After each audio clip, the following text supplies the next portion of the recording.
Well, plenty of parents let their children download apps on their smartphones. But one family learned the hard way. We should be careful what our kids buy and sell. Help Me Howard now with Patrick Frazier explains.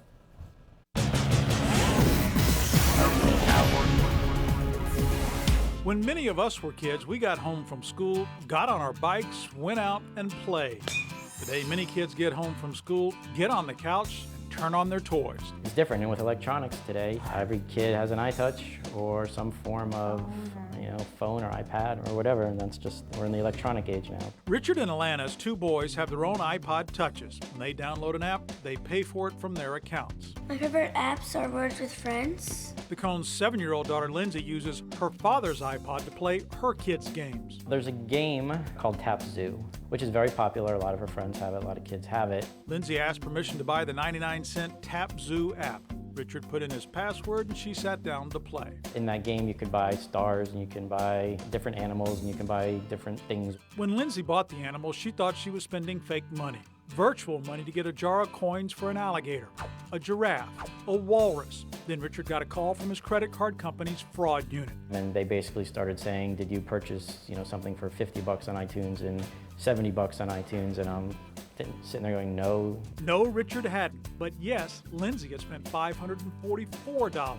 When I found out about this, I went to her and I asked her about it, and she basically said that she thought she was using game money. When Lindsay spent $9.99 for an alligator, or $99.99 for a trunk of coins, she was not spending make-believe money. 99-cent game turned into a $500 game. The Cones weren't notified that a child could make in-app purchases without entering a password. Even worse, the bill didn't show up on Richard's credit card for 2 weeks, allowing the charges to pile up. because if we had received the first notification via email, hey, your iTunes charge was, or your credit card was charged 99 cents for this game, right away we would have been on that. Richard complained to Apple, which runs the App Store, that the game geared for little kids was misleading kids into spending their parents' money. It's totally geared towards children because they don't know better. Richard wanted his money back. He didn't get it, so he called Help Me Howard to see what could be done.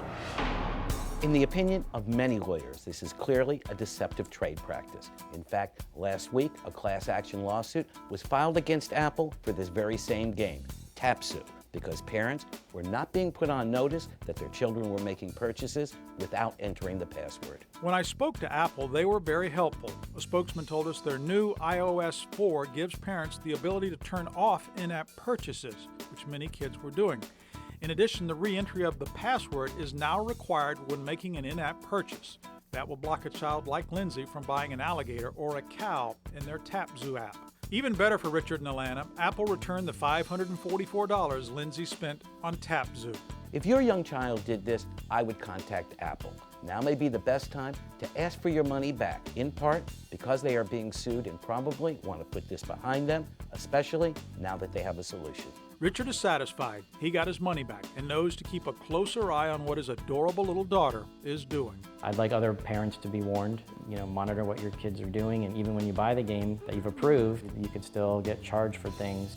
Now, since the parents are normally responsible for the bills their kids run up on their devices, you might want to change your password if your child knows it and uses your phone. The Cones got their money back, but obviously you can't do that in every case. Apprehensive about a problem that has apprehended you? Absolutely download our contacts. Our aptitude may not be high, but we will apply ourselves to an appropriate solution. I think we've got too many apps here. With this Help Me Howard, I'm Patrick Frazier.